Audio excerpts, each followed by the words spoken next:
우리가 주일에 이제 들은 말씀을 정리하면서 이 말씀을 좀 더 이제 세밀하게 살피겠는데요. 그러니까 율법은 죄를 깨닫게 하는 기능이 있는데, 우리가 이제 죄를 깨닫는 데서부터 에베소서에 보면은 은혜와 총명이 넘치게 하신다. 그러니까 우리가 그냥 좀 구분하기 위해서 새로운 율법이 필요한데, 그러니까 우리가 살아가는 현실에서 하나님의 뜻이 무엇인가 이거를 구체적으로 알고 살아야 하는데, 더구나 이제 요즘 상황처럼 지금 환율이 계속 불안정하고 또 정부가 여러 가지 이제 경기 부양책으로 현금을 풀잖아요. 이것이 자칫하면 악수가 될 수 있다, 이런 이제 경고 소리들이 많아요. 참 이런 기로에서 참 예수님 믿는 사람들이 하나님의 음성을 듣고 깨어서 기도하는 자리를 더욱 지켜야 될 텐데, 뭐 잘 되길 바라는 거죠. 그런데 이런 일들이 여러 가지의 영향을 받아서 요인들로 인해서 이제 결과가 나타나니 우리는 하나님 앞에 이제 겸손할 수밖에 없는 거예요. 여하튼 간에 이러한 상황 속에서 참 우리가 예전과 같이, 그러니까 삶을 지키는 것이 쉽지 않다는 것입니다.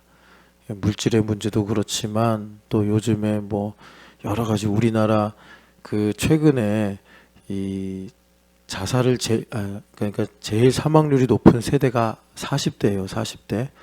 그런데 40대가 이 사망하는 이유 중에 제일 높았던 게 그동안 암이죠. 암 때문에 40대가 많이 죽었는데, 사망했는데 최근에 바뀌었습니다. 40대가 왜 사망률이 높은가? 그 이유가 자살입니다. 자살 중에 하나가 경제고입니다. 이게 심각한 문제죠. 그만큼 우리나라가 희망이 없다. 요즘에 젠지 아이들이 해외 취업을 많이 한답니다. 그래서 기자가 한번 이걸 이제 파봤나 봐요. 인터뷰도 하고 그렇게 살펴봤더니 뭐 그런 거죠. 대한민국 살기 힘들다, 이런 얘기죠.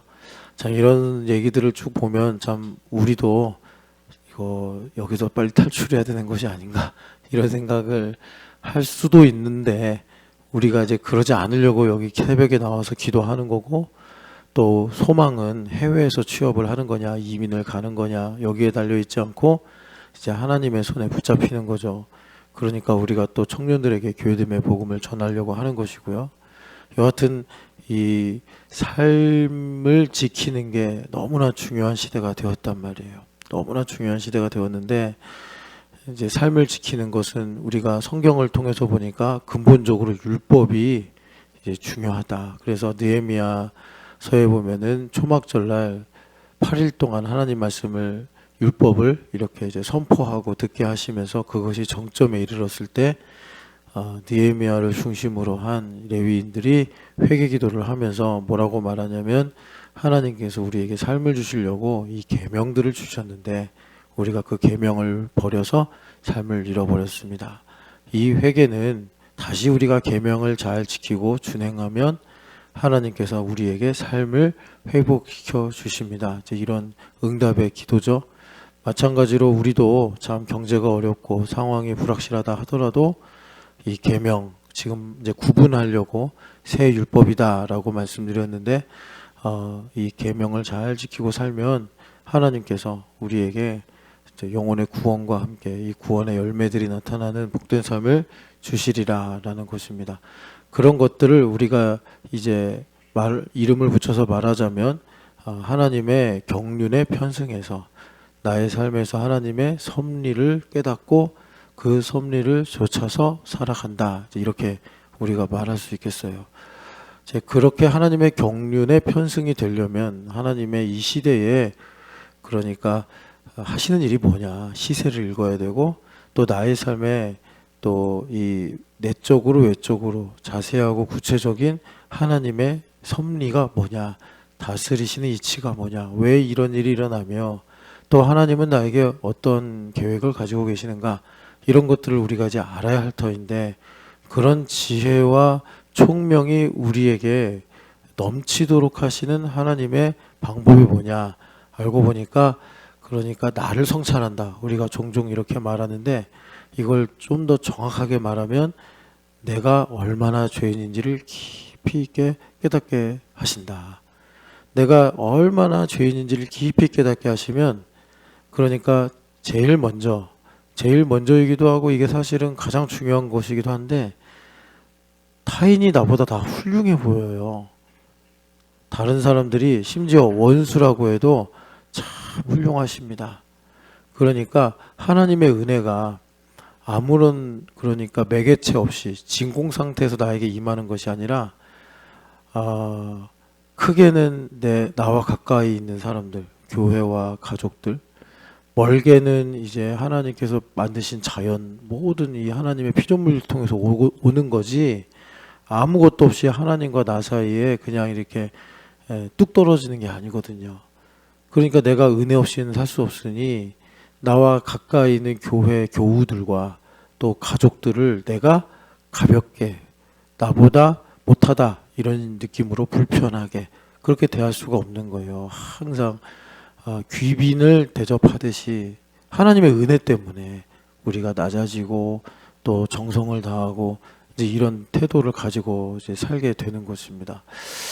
그래서 우리가 내가 얼마나 죄인인가를 깊이 깨닫고 알게 될 때 하나님께서 이것을 에베소서 1장 7절의 말씀을 보니까 우리가 얼마나 하나님의 풍성한 은혜로 죄 사함을 받았는가 이 속량을 깨닫게 되어 그래서 우리로 지혜와 총명이 넘치게 하셔서 어떻게 하시는 거죠?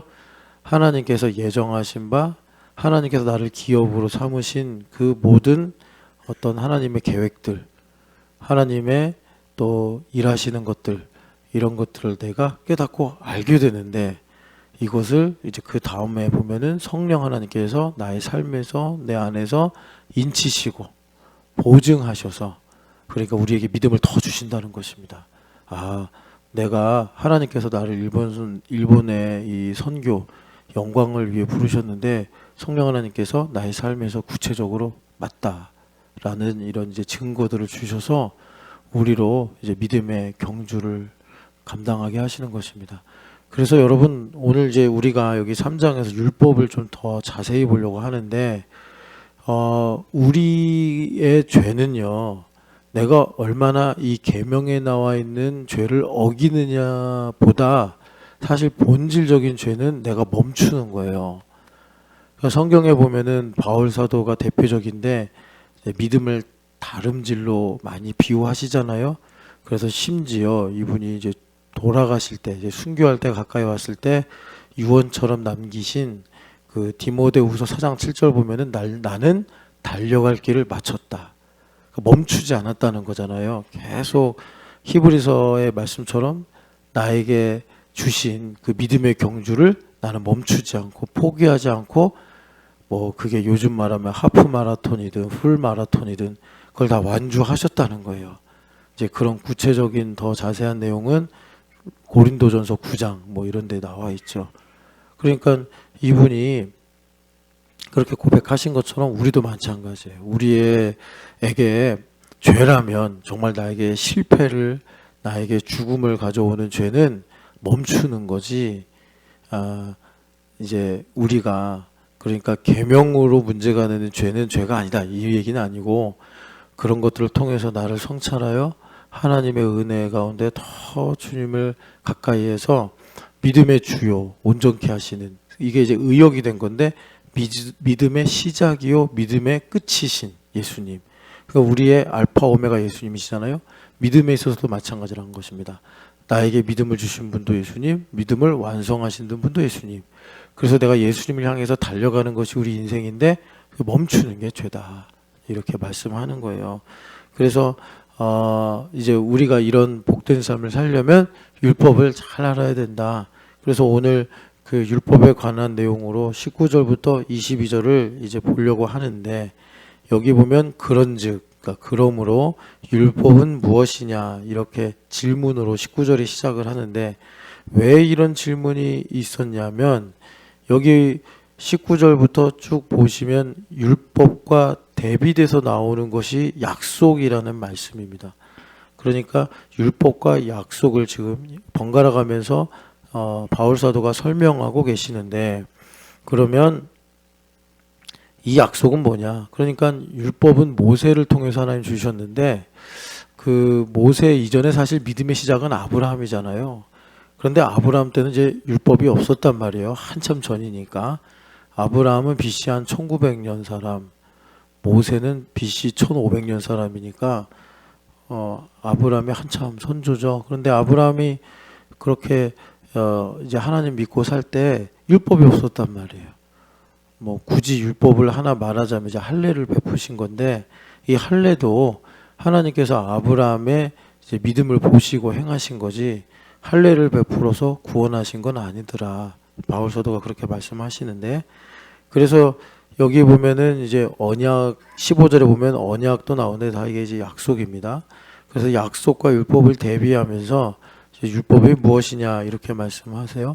그런데 여기서 중요한 것이 뭐냐면, 일단 여러분, 우리가 구원받는 것은 율법을 잘 지켜서 구원받는 게 아니고 약속을 잘 믿어서 구원받는 것이다. 이렇게 여러분 보시면 되겠고, 시편에 보면은 이 율법을 종종 이제 언약이다라고 이렇게 말씀하는데, 그거와는 좀 다른 겁니다. 그러니까 율법의 기능 중에 언약이라는 성격이 있긴 하죠. 그런데 이제 그건 그럼 율법 안에 이게 속하는 것이고, 지금 여기서 약속이다라고 하는 것은 사실 예수님을 가리키는 거예요. 그런데 예수님 오시기 전에는 많은 우리 믿음의 선조들이 예수님을 가리키는 예수님의 모형인 약속을 믿고 구원받은 거예요.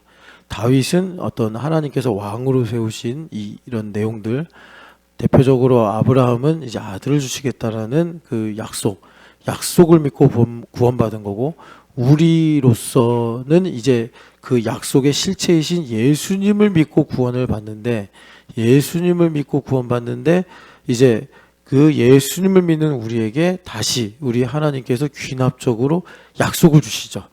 약속을 주시는 거예요. 빵이 먹고 싶은 사람은 빵에 관한 약속을, 또 치유에 대한 문제를 가지고 있는 사람은 치유에 대한 약속을. 그러니까 약속은 또 복음과 같은 내용이 되겠죠. 그래서 여러분들이 지금 그렇게 이제 약속과 율법을 대비해서 말씀하는 맥락이다. 그런데 여기서 이제 우리가 아까 말씀드린 대로 하나님의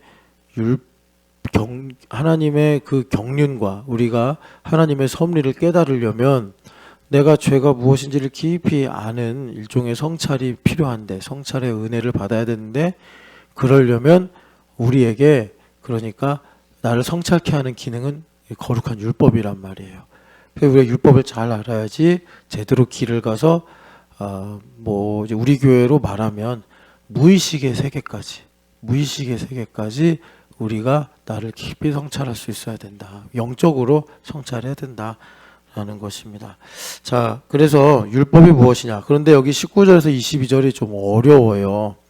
개역 성경도 영어 성경으로 말하면 거의 킹제임스 버전이나 NASB 버전 같이 직역에 가까워요. 개역 개정이. 그래서 사실은 조금 딱딱하고 어렵게 느껴집니다. 직역을 하면 왜 어렵냐면, 성경이 하나님의 말씀을 담고 있는데 책이잖아요. 그런데 되게 그 컴팩트하게 쓰여져 있어요. 그러니까 풀어 쓴 게 아니라 그래서 이제 이런 성경의 그런 특징을 감안하고 좀 누구나, 어린아이든지 누구나 읽기 쉽게 좀 풀어 쓰자라고 한 것이, 제가 볼 때 세번역 성경이나 또 뭐 우리 아이들이 읽는 쉬운 성경은 정말 풀어 쓴 게 아니라 너무 쉽게 써버려서 좀 의미가 좀 이렇게 약해지는 맹점이 있고, 풀어 쓴 것 중에 그래도 참 잘 썼다, 잘 번역했다고 하는 게, 여러분들이 혹시 이제 영어 성경도 좀 몇 권 가지고서 가끔 성령 하나님께서 야, 너한테 나 이 말씀을 참 중요하게 주기를 한다, 그런 마음이 드실 때는 좀 찾아보면 좋잖아요. 그래서 제가 여러분들에게 권면한 게 이제 NASB 성경 같은 거, 그리고 이제 NLT New Living Translation이라고 요 버전이 있으면 좋다. 그리고 요즘엔 또 이 챗 GPT가 번역을 너무 잘하니까 여러분들이 뭐 한두 구절 이렇게 보면서 좀 이해가 안 되는데 그러면 바로 입력을 해서 번역시켜 버리면 또 뭐 잘 합니다. 그래서 그렇게 좀 이 19절부터 22절이 어려운 말씀이에요. 이해하기가 내용이 어려워서라기보다 그렇다는 겁니다. 그래서 제가 이 내용을 그 어디 갔냐 이제 여러분들과 같이 보려고 하는데 자 19절을 먼저 보겠습니다. 19절. 자 이거 전체 화면으로 띄워주시면 됩니다. 자 19절을 보면은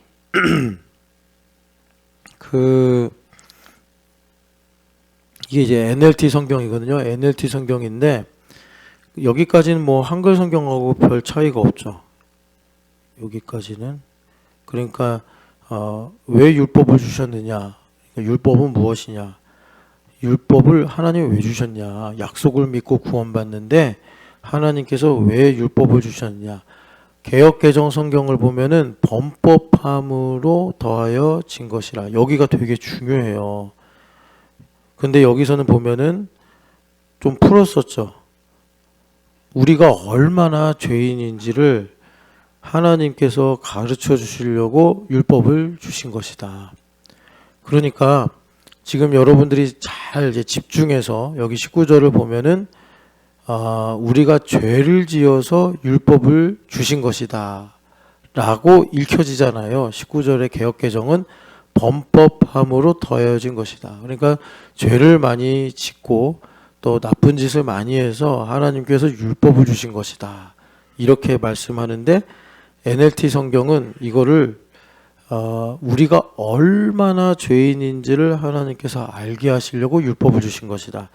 여기에 좀 아리까리하게 생략된 그 단어가 있어요. 이건 킹제임스 버전을 봐도 NASB를 봐도 한글 성경을 봐도 그리고 NLT를 봐도 안 나오는데 여기에 뭐가 생략이 됐냐면 은혜라는 단어가 생략이 됐어요.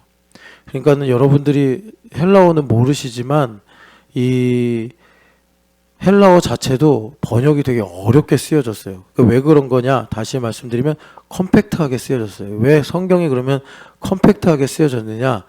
이게 그러니까 앉아서 작가가 글을 썼다기보다 모세 선생님이 입술로 구술하시는 거를 두기고 같은 사람들이 받아 적은 거기 때문에 이 구어체하고 이 장문하는 거하고 다르잖아요. 그래서 좀 그런 느낌이 있어요. 그래서 그냥 제가 설명 뭐 문법적이고 이런 내용들 생략하고 결론을 말씀드리면 NLT 성경 번역을 참고하시는 게 좋다. 이 19절에서 22절까지는 NLT가 성경을 잘 번역했다. 그래서 여기서 왜 이 부분이 중요하냐면 여러분 우리가 말을 하고 행동을 하는데 이 말을 하고 행동을 하는 것을 우리가 이제 믿음을 갖고 있는 신앙인이기 때문에 성경을 어떻게 이해하고 있느냐, 성경을 내가 어떻게 알고 있느냐, 그것에 의해서 우리 말과 행동이 정말 하늘 땅 차이로 달라져요. 대표적인 예가 이런 부분입니다. 범법함으로 더하여진 것이다. 아니면 지금 NLT 성경처럼 우리가 얼마나 죄인인지를 하나님께서 가르쳐 주시려고 은혜로 주신 것이 율법이다. 이거는요, 내용이 되게 달라져요. 어떻게 달라지냐면 지금 이 19절을 그냥 범법함으로 더하여진 것이다. 이렇게 생각하면은 그러니까 먼저는 어떤 문제가 생기냐면 신앙이 약간 속박이 돼요. 여러분 그러니까 하나님께서 율법을 주신 이유가 우리가 죄를 많이 지었기 때문에 뭐 혼내려고 우리를 그렇게 이제 징벌하시려고 그렇게 율법을 주신 것이다. 이렇게 이해를 해버리면 우리가 이제 남을 보는 관점도 그렇고 스스로 내가 나의 삶을 살아가는 것도 그렇고 그러니까 신앙이 자유가 아니라 속박이 돼요. 속박이 되고 그게 속박이 된다는 게 뭐냐면 주일인가 어젠가 제가 말씀드린 대로 율법하고 율법적인 거하고는 다르다. 제가 어떤 분한테 율법을 가르쳐 드리려고 그러는데 이분이 율법을 되게 싫어하는 거예요. 싫어하는 게 싫어요. 율법 가르치지 마세요. 이렇게 하는 게 아니라 네 알겠어요 하는데 튕겨낸다고. 이거를 제가 여러 차례 해보면서 이분이 결국은 율법을 원하지 않는구나. 그러니까 율법을 율법적인 걸로 아는 거예요. 율법적이다라는 게 무슨 뜻이냐면 나를 어떤 이 구체적인 계명 하에 속박시키는 거예요. 가두는 거예요. 그러니까 말하자면 안전하게 지키려고 하는 거야 하면서 나를 가두는 거란 말이에요. 이게 타에 의해서 율법을 배우는 거하고 자원하는 마음으로 율법을 지키는 거하고 완전히 다른 내용입니다. 똑같은 이 율법의 내용인데도 율법인데도 내가 자원하여 율법을 지키면 그것이 나에게 길이 되는데 타에 의해서 내가 동의가 안 되는데 율법을 내가 이제 타에 의해서 지켜요. 그러면 그게 나를 안전하게는 지킬지 모르나 그게 나를 가두는 울타리가 돼요. 여러분 요거는 좀 여러분들이 이해가 안 되시면 좀 기도하시면서 이해를 더 하셨으면 좋겠고 여하튼 간에 하나님 우리를 자유롭게 하기를 원하시잖아요. 그런데 제가 이렇게 하는 게 맞습니다. 이것도 율법이란 말이에요. 은혜로 율법을 이제 드리는 건데 이런 부분에서 이해가 잘못되신 분들은 그것을 네 알겠습니다 하고서 튕겨내요. 그 다음번에 또 그 문제가 생기고 다음번에 또 그 문제가 생겨요. 그러니까 자기는 율법을 싫어하는데 알고 보면 매우 율법적인 거예요. 그러니까 율법적이다 그러면 내가 이렇게 자기중심성이 강하다. 자기중심성이 강하다. 이렇게 이해할 수 있고 율법적인 사람은 비율법적이고 반율법적입니다.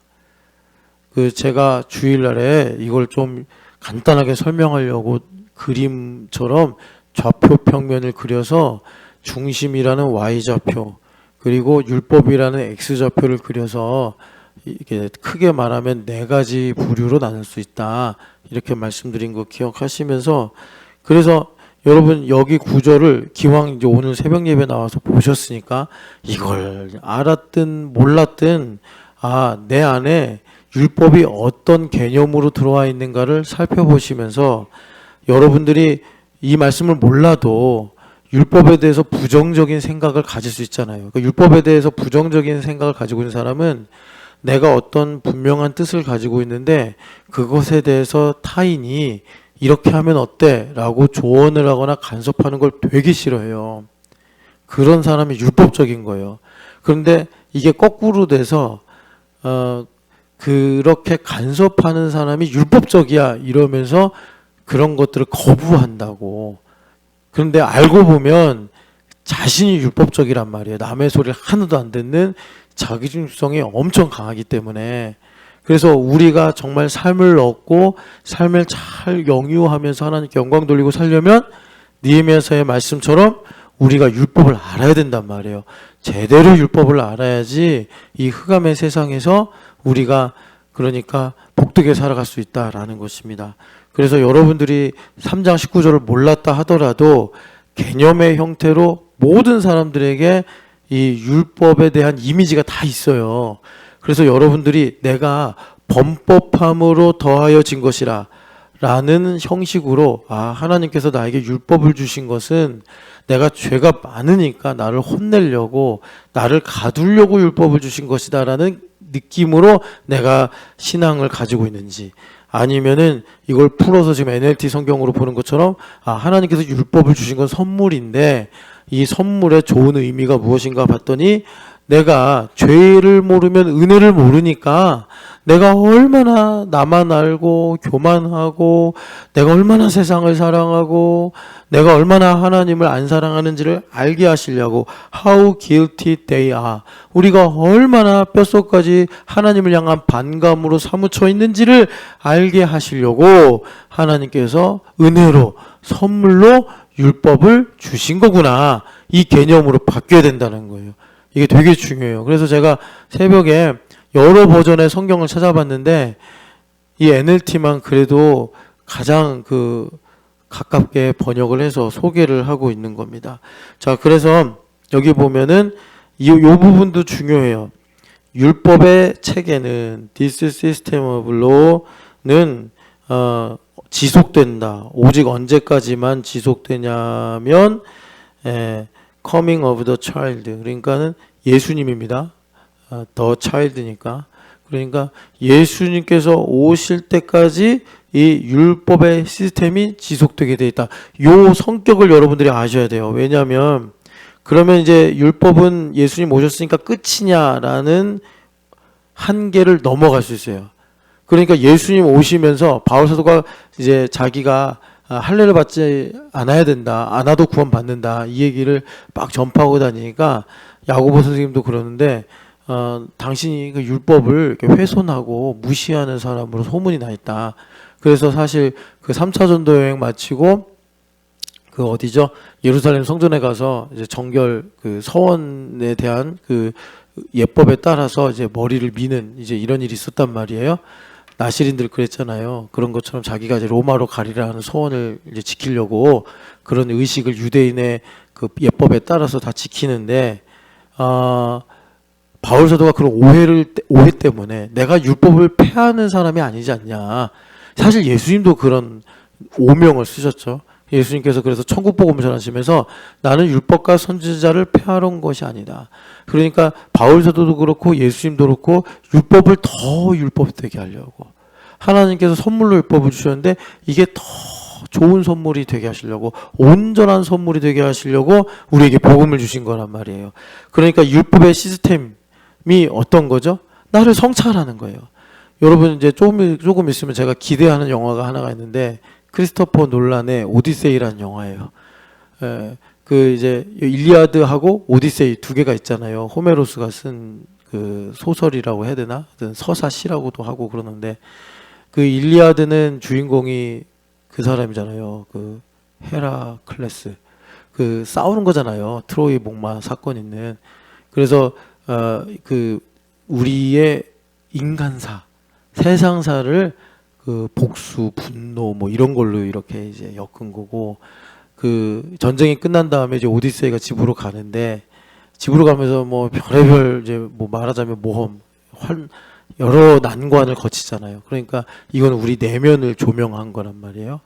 그래서 이게 그러니까 자기를 성찰하고 세상은 어떤 이치로 움직이는가를 그러니까 보는 인본적인 지혜를 담고 있으니까 뭐 호메로스가 BC 뭐 몇백 년 전 사람이겠죠. 그런 이제 고전 문헌이 오늘날도 다시 영화로 재탕이 되고 수천 년 이후의 사람들도 공감을 하는 거예요. 그걸 보면서 내 이야기네 이러면서. 그런데 그 호메로스의 일리아드나 오디세이하고는 비교할 수 없을 정도로 정확하게 풍성하게 깊이 있게 나의 삶과 내 내면에 대해서 하나님께서 깨닫게 하시고 보게 하시는 게 바로 이 성경 말씀 율법이라는 것입니다. 그러니까 물론 우리가 예수님을 믿는 사람으로서 세상 사람들은 인간 사회를 저렇게 이해하는구나. 본질이 저거라고 말하는구나. 그리고 인간의 내면의 이 귀한 본능에 대해서 저렇게 보고 있구나. 흥미롭네. 요 정도까지가 이제 우리가 그걸 보면서 이해할 만한 것이고 우리는 사실 그것보다 더 정확하고 풍성하고 깊이 있게 하나님께서 나 자신에 대한 성찰과 세상에 대한 이해를 주신 것이 바로 이 성경 말씀이란 말이에요. 그래서 그것을 주님께서 더 복되게 하시려고 우리에게 복음을 주신 거다. 이렇게 여러분 여기 But this system of law부터 해가지고 여기까지 쭉 이제 이해하시면 좋겠습니다. 여기까지 쭉. 그래서 하나님께서 그 약속을 하신 예수님께서 오시기 전까지 율법의 시스템이 그러니까 자기가 얼마나 죄인지를 깨달아. 그래서 어떻게 된 거죠? 예수님 오실 때 그렇게 자기가 죄인임을 깨닫는 조건값에 놓인 사람들이 세리와 창기와 귀신 들린 사람들과 병자들이에요. 그 사람들은 몸으로 자기가, 그러니까 유대인의 세계관에 의하면 죄로 인한 저주 가운데 있으니 예수님을 붙잡는 게 너무 쉬웠는데, 이 율법을 잘못 사용한 바리새인들은 오히려 예수님을 믿는데 이게 역설적으로라고 해야 되나? 하여튼 영리로 장애물이 된 것입니다. 자, 그래서 근데 이제 그 다음에 요 부분, 이 부분이 여기 없죠. 한글 성경에는 19절에 and there is this further difference, 그리고 더 깊은 차원에서 약속과 율법을 비교한 내용, 이제 이런 문구가 없어요 지금. 그러니까 이 번역을 하면서 행간의 의미를 살리려고 NLT에서 첨가한 겁니다. and there. 그러니까 여기서 율법의 그 어떤 기능, 율법의 본질이 더 명확하게 이제 나타난다. further difference라고 말하는 것처럼. 그래서 여기 보면은 이 19절에 한글 성경 보면은 한 중보자의 손으로 베푸신 것인데 이러죠. 이러니까 저도 많이 처음에 한글 성경을 읽으면서 헷갈렸어요. 중보자 하면 예수님이잖아요. 히브리서 9장에 보면은 예수님께서 새 언약의 중보자가 되셨다. 그래서 심지어 어떤 목사님들은 우리들끼리 서로 내 중보기도 해줄게 하면 그런 말 쓰면 안 된다. 그 어려운 말로 도고기도라는 걸 만드셔서 내가 널 위해 도고기도 해줄게. 근데 이게 언어라는 게 살아내는 거지 이런다고 해서 만들어지는 건 아니거든요. 미국 사람들이 그런데요. 잉글리시라는 말을 버리자. 우리가 왜 잉글리시 하면서 영국에 빚진 것처럼 말하냐. 요번에 그 찰스 그 왕이 가가지고 그 국회에서 연설했잖아요. 미국에서. 그래서 당신들이 만약에 영국이 없었다면 지금 이 프렌치를 사용하지 않겠습니까? 그래가지고 막 기립박수를 쳤어요. 왜 그러냐면 이제 트럼프를 그렇게 돌려서 깐 거잖아요. 그러니까 트럼프 때문에 고구마가 잔뜩 있는 사람들이 막 이게 존경을 한다는 의미로 막 박수를 치면서 환호했는데, 사실 미국이 1900년대 초부터 이 잉글리시를 어메리칸으로 바꾸자 막 그래가지고 어느 주에서는 이제 국어 교과서 그러면 잉글리시가 아니라 어메리칸 이런 식으로 아예 진짜 개명을 하는 법도 통과가 됐었대요. 그런데 안 바뀌더래. 그게 인위적으로 안 되는 거예요. 그러니까 중보기도 합시다. 이거 하지 말고 도기도로 바꿔라. 그런데 안 돼요. 이게 이미 중보기도라는 게 우리한테 익숙하니까. 예수님을 중보자라고 새 언약의 중보자다. 히브리서에서 말씀하는데, 그래서 여기도 중보자의 손으로 베푸신 것인데 그럼 예수님인가? 우리가 이렇게 생각하기 쉬운데 여기서는 중보자보다 중계자로 말하는 게 좋습니다. 왜냐하면 여러분 여기 NLT 성경 보면 모세라고 말씀하잖아요. 그죠? 예수님이 아니란 말이에요. 그러니까 이렇게 헷갈릴까봐 NLT 성경은 풀어서 중보자라기보다 그냥 모세라고 직접 말씀을 하는 거예요. 그래서 모세를 통해서 주신 거 맞죠? 모세가 시내산에 올라가서 받아오고 그리고 이스라엘 백성들에게 전했으니까. 그래서 여기서 율법과 약속의 분명한 차이를 말씀하시는데 그게 이제 20절에 나옵니다. 20절 말씀을 좀 보면은 제가 20절 이미지로 만든 걸 좀 가져올게요. 20절 어디 갔냐? 예. 자, 20절을 보면요. Now a mediator. 그래서 여기서 그 중보자는 한글 성경에 중계자로 바꾸는 게 좋다 말씀드렸어요. 그러니까 율법을 가리켜 말하는 겁니다. 중보자가 필요한 이유가 뭐냐를 말씀하시는데 두 사람이 하나의 이 동의로 어그리먼트로 들어가기 위해서 그러니까 이제 이렇게 양쪽을 연결시켜 줘야 된다. 이게 율법의 기능이에요. 그러니까 여기서 말하는 율법의 기능은 뭐냐면 우리가 자유의지를 가지고 반응을 해야지 하나님께서 영광을 받으시고, 우리가 자유의지를 가지고 기도해야지 하나님께서 우리의 기도 응답하시고, 말하자면 내가 얼마나 죄인인지를 깊이 묵상할 때 거기에 반응하여 우리 하나님도 풍성한 은혜를 주시는 거예요. 내가 우리 신촌연합회에서 최고야 이러고 살면 하나님 나에게 은혜를 못 주신다고. 그런데 하나님, 저는 신촌연합교회에서 가장 찌꺼기 같은 인생입니다. 여러분, 그거는 이제 고린도전서 4장에 바울 사도가 자기를 그렇게 고백하셨어요. 나는 만물의 찌끄러기 같이 되었다, 이런 말씀 있잖아요.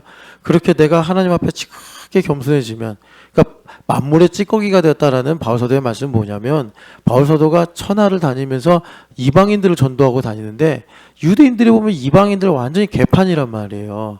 그런데 바울 사도는 여러분 개판 정도가 아니라 하나님을 대적하며 예수님께서 나타나셔서 너 왜 나를 핍박하냐, 이러니 차라리 개판보다 못한 거예요, 자기가. 그러니까 이렇게 완악하고 이렇게 하나님을 대적하는 심성을 가진 나를 저 이방인들을 전도하게 하시면서 살리시는구나. 그러니까 바울 사도가 이방인들에게 빚진 마음을 갖는 거예요. 이방인들이 없었으면, 저들에게 전도할 필요가 없었으면 바울 사도는 구원받을 이유가 없는 거예요. 그런데 하나님께서 저 이방인들을 이렇게 이제 전도해서 하나님 백성으로 끌어와야겠는데 그 그릇으로 바울 사도를 진작에 택하시고 빌드업 하신 거잖아요. 그러니까 바울 사도가 보면은 저 이방인들 때문에 내가 구원받은 것이니, 그래서 자기가 이 만물의 찌꺼기다, 이렇게 얘기하는 거예요. 그러니까 이런 것이 뭡니까? 율법을 통해서 나를 깊이 성찰하여 내가 얼마나 죄인인가, 이걸 내가 깨닫게 되는 건데, 이게 어그리먼트란 말이에요. 하나님의 은혜가 없으면 난 살 수가 없습니다. 내가 그렇게 A라는 사람을 미워하고 A라는 사람을 형편없다고 생각을 했는데, 그 사람을 생각하니 이 사람 때문에 내가 사실은 하나님의 은혜 받았고 이분을 섬기라고 하나님께서 내게 복을 주시는 거구나 해가지고, 내가 그런 자유의지를 가지고 하나님 앞에 나아갈 때 하나님께서 이제 내가 바로 너를 그렇게 구원하고 너를 소유 삼은 하나님이다 하면서 우리 삶에 역사하시고 은혜를 주신단 말이에요. 그래서 그것 때문에 이제 모세가, 이게 곧, 그러니까 무슨 말이에요? 이게 율법이에요, 율법. 그래서 하나님께서 율법을 주셔서, 율법이 하나님으로부터도 왔지만 나를 통해서도 나간단 말이에요. 내가 동의를 하고 아멘 하고 내가 그것을 받아들여서 하나님 뜻이 맞습니다 라고 하니까 이게 이제 중개가 돼가지고, 그래서 우리가 이제 복을 받게 된단 말이에요. 그런데 여기서 이제 그 20절에 보면은 하나님은 한 분이시니라, 이 말씀 딱 보면 이게 사실 이제 해석이 안 되죠. 아니 갑자기 하나님이 한 분이시나, 이거 뭐냐. 그러니까 이 하나님은 한 분이시니라라는 말씀이 율법과 대비가 돼서 약속을 이제 말씀하시는 건데, 약속은 뭐예요? 하나님께서 완전히 자기 그 입장에서 행하신 거예요. 그래서 약속은 그냥 믿기만 하면 구원받는 거예요. 여러분 이거 이해가 되시죠? 여기서 율법과 약속을 잘 구분하시면서 율법에 대한 이해를 넓히셔야 돼요. 그래야지 우리가 은혜를 크게 받는다고.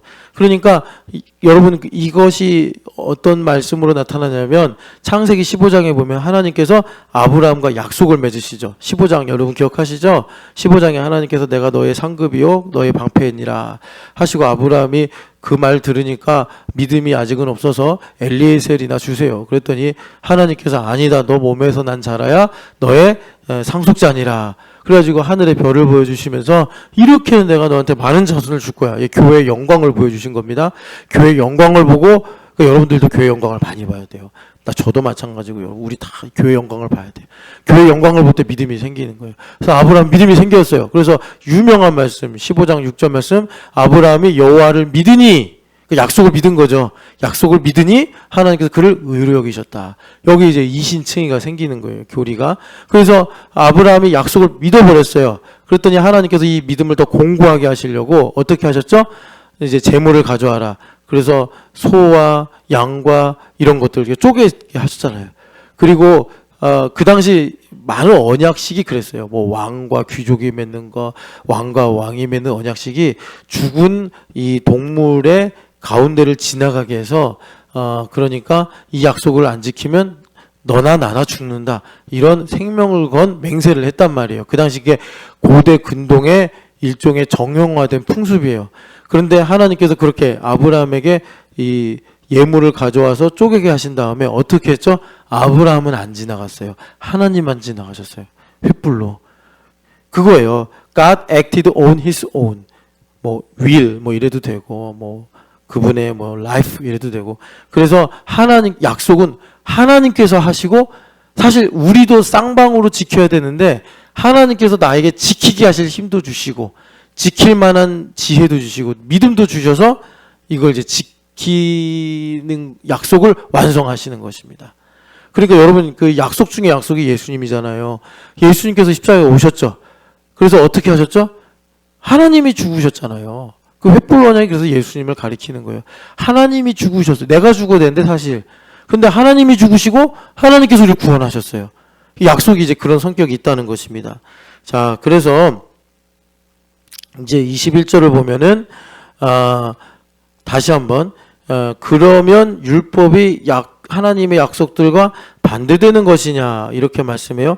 이걸 좀 더 이해하기 쉽게 NLT 성경을 좀 참고하면 이 부분은 참 NLT가 잘 번역을 해서 제가 그냥 설명하는 것보다 그대로 여러분들하고 같이 그냥 보면서 읽는 게 좋겠다 해가지고 오늘 새벽에 이렇게 가져온 건데, 그러니까 반대되는 것이냐, 여기 보면은 is there a conflict, 충돌되는 것이냐, 충돌이 안 되겠죠. 그러면 이제 이 충돌되는 면을 살펴보면서, 그러니까 율법의 이 이해를 더 깊이 하는 건데, 반대되는 것이냐, 그럼 약속과 율법이 충돌되는 것이냐, 절대 그렇지 않다 하시면서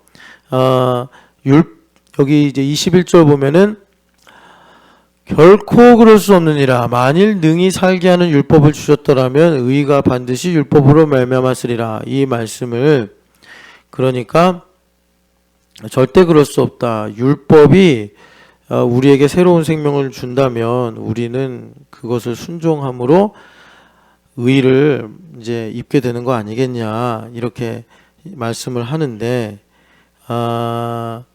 그래서 이 부분이 이제 말하는 의미는 뭐냐, 율법을 지켜서는 우리가 구원받을 수 없다는 거죠. 구원은 약속을 믿어서 구원을 받는 거예요. 그러면 이 율법은 뭐 하는 것이냐, 하나님께서 주신 약속을 이해하도록, 이 약속을 왜 주셨는가, 그리고 약속을 통해서 하나님께서 이루실 계획은 무엇인가. 아브라함이 지금 대표로 나오니까 아브라함에게 왜 하나님께서 아들을 주시려고 하는 건가?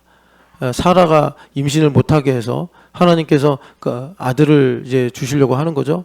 그러면서 이 아들을 통해서 하실 일이 무엇인가? 그걸 보고 깨닫는, 깨닫게 하는 하나님의 방법이 율법이다라는 거예요. 그래서 이 부분이 가리키는 건 뭐냐면, 율법은 약속과 충돌되는 게 아니다. 그건 인간이 죄인이기 때문에 약속을 믿는 것으로 구원받는다 하면은, 그러니까 그 인간이 불안해해요. 그래서 율법을 지켜서 구원받는다로 호도한다고.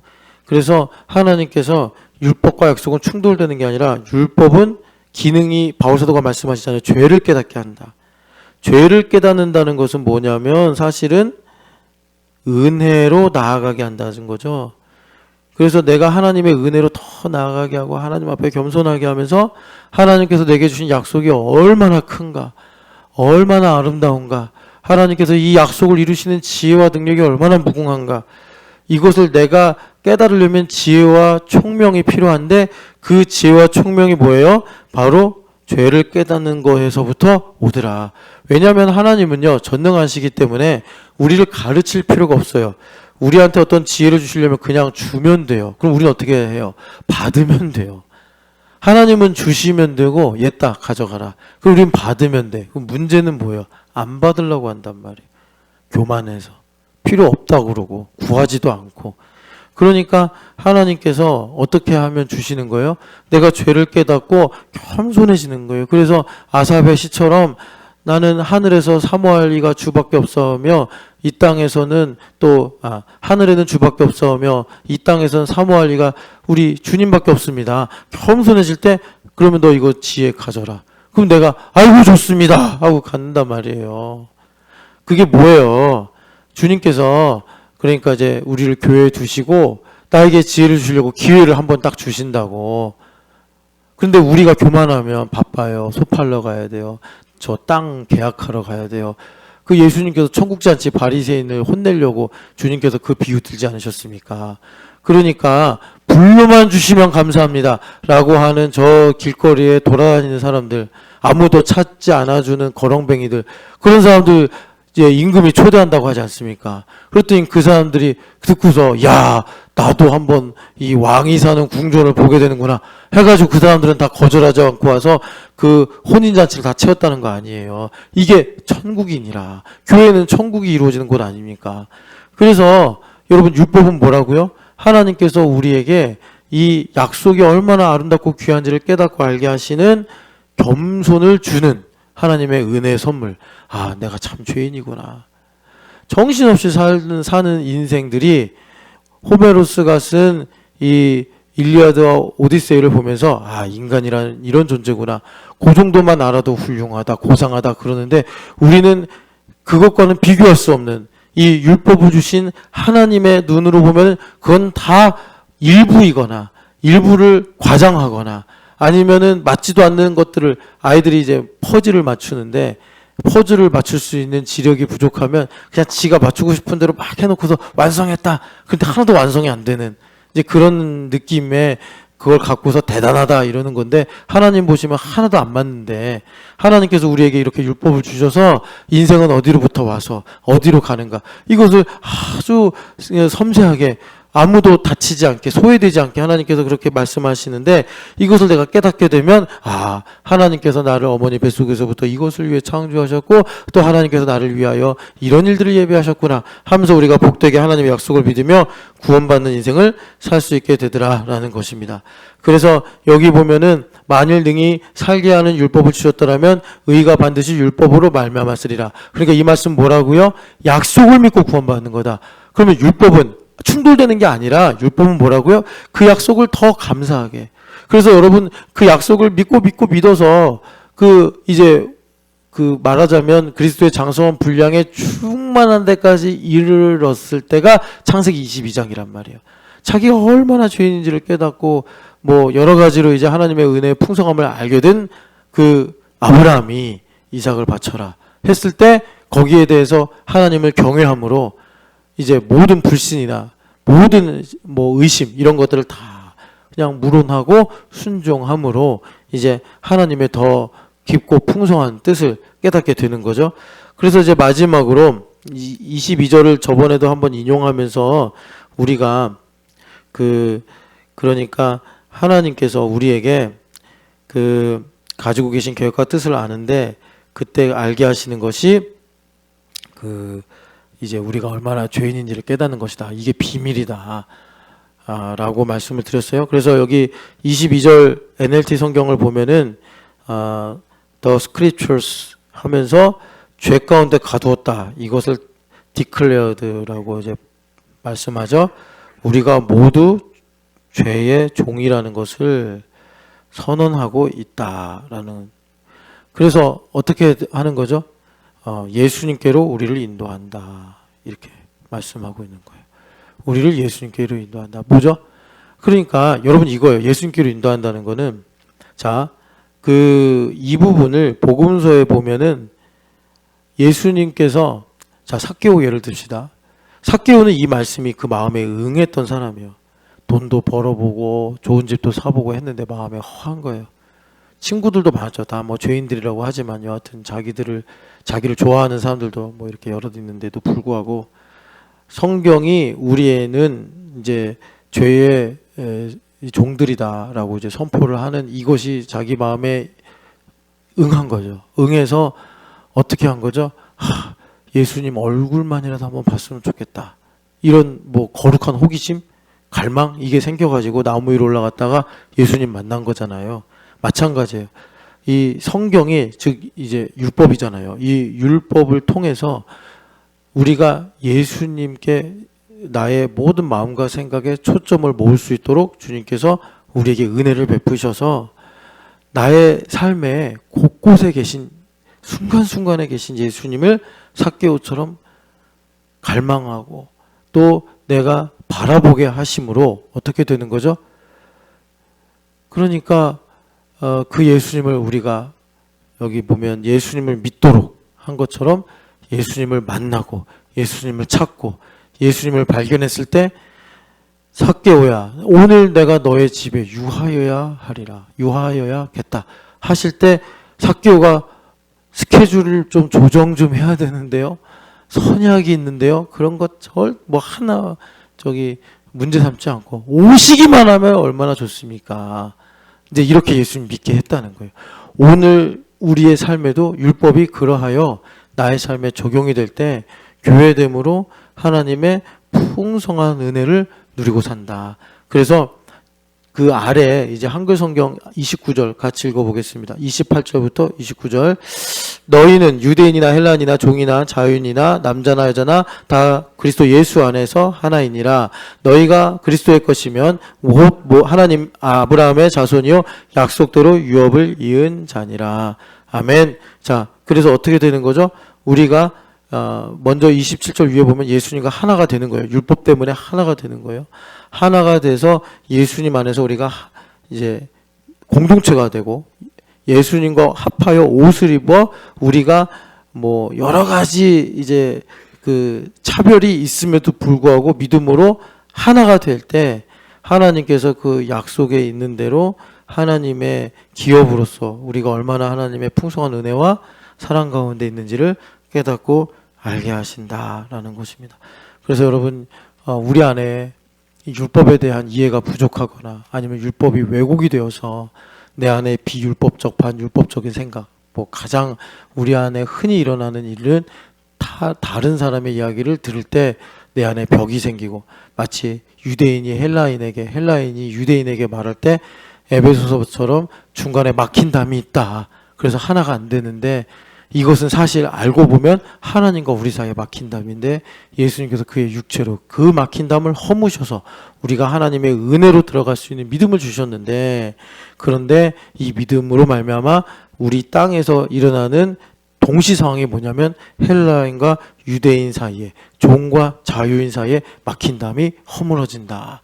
오늘 나로 말하면 나와 가까이 있는 교우들과 나의 가족들 이런 사이사이에 있는 이 담이 허물어짐으로써 하나님께서 이거 허물어지는 게 뭐라고요? 내가 얼마나 죄인인가를 알면 된다고.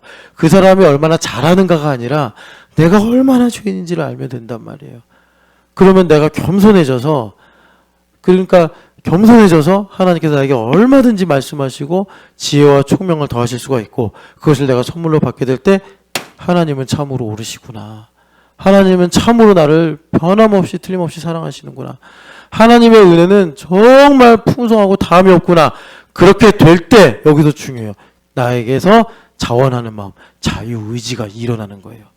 그렇게 돼야지 여러분 우리가 이제 느헤미야서에서 말씀한 대로 나의 삶을 얻을 수 있고 그러니까 하나님께서 말씀하신 바 분천과 샘이 흐르고 또 감람원과 포도원이 있고 또 하나님께서 주신 그 약속들이 이루어지는 그 복된 삶을 영유하여 믿지 않는 사람들이 어떻게 이 시대에 저런 삶을 살 수가 있는가 하며 우리 하나님께 율법을 배우기 위해 시온의 성전으로 돌아올 줄을 믿습니다. 사랑하는 하나님 아버지, 주님은 틀림이 없으십니다. 예수님이 이 땅에 오셔서 율법을 더 율법되게 하사 점도 획도 틀림없이 이루어지게 하겠다 하셨사오니 이것은 우리에게 은혜요 복이요 선물인 줄을 믿습니다. 우리 신촌연합교회 하나님 율법을 더 깊이 할 수 있도록 날마다 하나님 이 율법을 묵상하는 기쁨과 달고 오묘함을 허락하여 주셔서 하나님 우리의 삶을 하나님 우리의 가족들을 하나님 내가 일하는 직장과 사업체를 보존하여 주시고 지켜 주시옵소서. 부활하신 예수님의 이름으로 기도합니다.